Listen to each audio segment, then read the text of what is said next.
Hello, my name is Monica, and today I'm going to be sharing my 5 game-changing tips to help you elevate your Indian cookery. And these are really simple little tweaks, but they're going to take your Indian food game from here all the way up to here. So I'm very excited for you.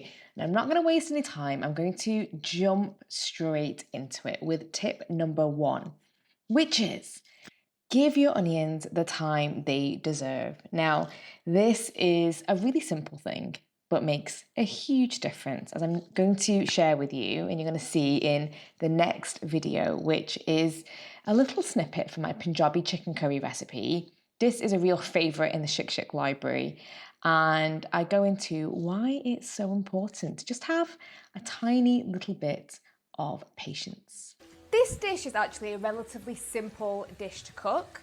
What it really requires to get the full flavour and depth is just some time, a little bit of patience to cook out the onions, cook out the ginger and the garlic. So we're looking roughly 8 to 10 minutes. Throughout that time, keep an eye on the pan and maybe every 3 or 4 minutes, just give it a quick mix. Make sure that nothing is catching or burning. If you find that it is, it might be an idea to add a little bit more oil to your pan, or you could add a little bit of water just to help release anything that might be catching on the bottom of the pan. This base has been cooking for about 5 to 6 minutes, and it has got a slight golden hue on there. Ordinarily, this is the time where I know a lot of my students, when they've been to my classes, they look at the onions and say, they're done, right? And I'll say, no, we're probably about halfway there. These need to go another stage further in terms of browning. We want to fully caramelize those sugars. Yes, that's it. Caramelizing those sugars adds so much intensity in terms of flavor. So try that the next time you are making a base for an Indian dish. Let's go into tip number 2, which is such a bugbear of mine. Stop drowning your curry in tomatoes. I'm going to share a video now from my master masala recipe. This works as a fantastic base for so many different Indian dishes. You can actually access this for free, even if you're not a Shikshak member, in the library, and it's just a great one to master. So I'm going to go into this video now, and you're going to get a real idea as to why you need to pull your hand back when you reach for that tin of tomatoes. Really have a little bit of restraint. Here's why. The next thing that we're going to add when this is ready is tomato. Now, this is a stage where I find that a lot of people can go overkill and start adding in tins of tomato, and that's just way too much. We really don't need that much tomato. It's just there to add a little bit of tartness and maybe an edge of sweetness too. You can add tomato in a variety of ways. You can use plum tin tomatoes, you can use fresh tomatoes, or what I like to use is tomato in the form of passata. It's strained, all the hard work's already done for you, and it's nice and smooth. So I've got about 150 mils of tomato passata here, and we're going to pop that in. Now, I sometimes get students saying to me, Monica, I've cooked a curry, but it didn't taste perfect. The first thing I tend to ask them is, well, how long did you cook your onions for? And then the second thing I ask is, how much tomato did you put into your curry? If you add too much in, it really just dilutes the flavour of your curry, and you get something that is essentially a watered down tomato flavoured curry. That's not what we want. We've worked hard to cook out those onions and create lots of flavour in there. The tomato should just be added to add a little bit of tartness. Such a game changer. Honestly, it really is. Tip number 3, salt is not optional. It's definitely according to taste, but you absolutely need a base level of salt in your food. I'm going to go and explain why that is so important in the next video. I'm just going to hand it over to myself to explain it to you. Now I've left the most important spice till the end, and actually it's more of a seasoning because it is salt. Obviously you probably have this in your kitchen already. You can add all of the spices you want into an Indian dish, but if you don't add salt, there's just no point. It's a natural flavour enhancer and it makes your spices sing and dance in your food. Now, I appreciate salt's quite a personal thing. You might not like too much or you might really like it. Regardless, you do need just a base level of salt, and then of course you can tweak to your personal preference. Yeah, it's so true. And it's honestly, sometimes just the smallest little pinch of salt at the end of a dish can make it just go from, oh, that's pretty good to, oh my goodness, that is so, so tasty.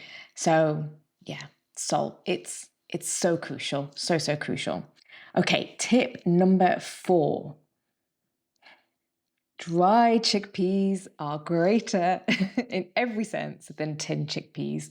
Chickpeas have become such a staple, not just in Indian cuisine, but in all types of different cuisines. And we all have a tin of chickpeas in our pantry. It's very common.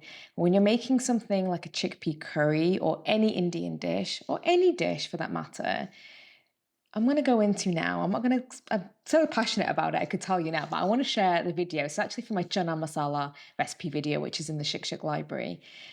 And I go into why you should totally, totally go for dried over tin. So many reasons, so many reasons.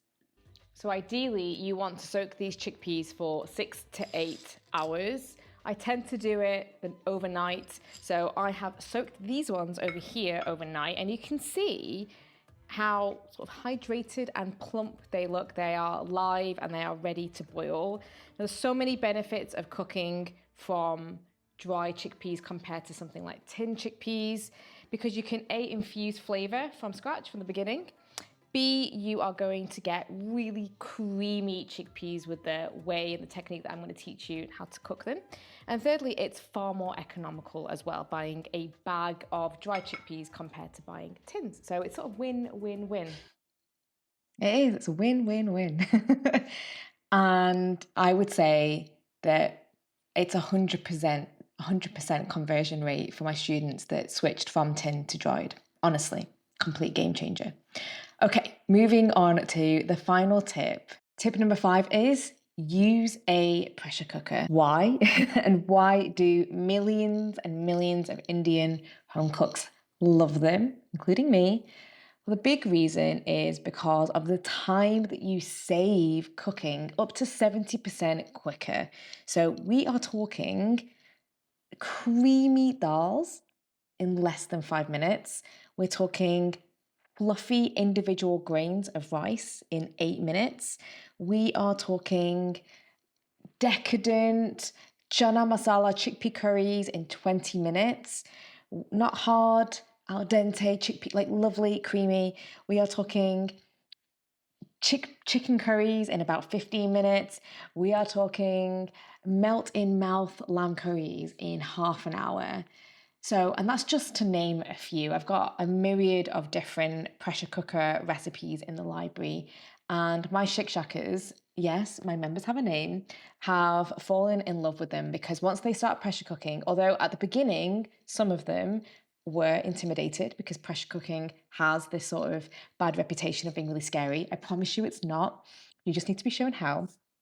Now they're complete converts and they use pressure cookers all the time. I am going to share with you a snippet from my cashew lamb curry recipe, which is something that you ordinarily might think, oh, if it's slow roasted and it's been in the oven for hours, it's going to really bring the flavors. This matches what you would think has been simmering away on the stove or in the oven for hours, but it only took half an hour. And we should be able to now easily open the lid.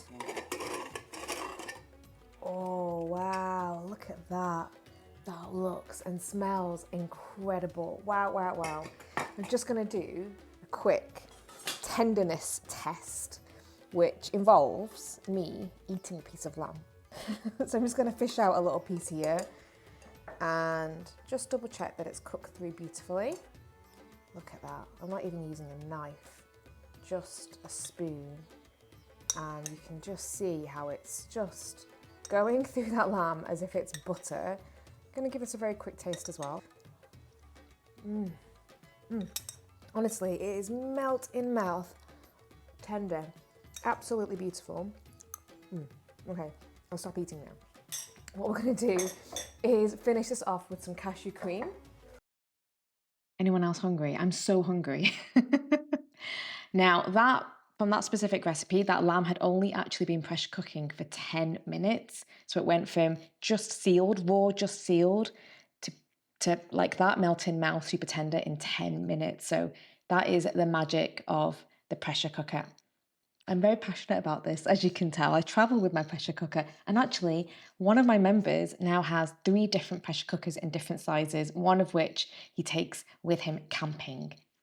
Amazing, right? That's the power of the pressure cooker. So now you have my 5 game-changing tips of how to elevate your Indian cookery. I hope you're feeling slightly inspired to include them in your cooking in your own kitchen. And if you have any questions, please, please, please shoot them my way.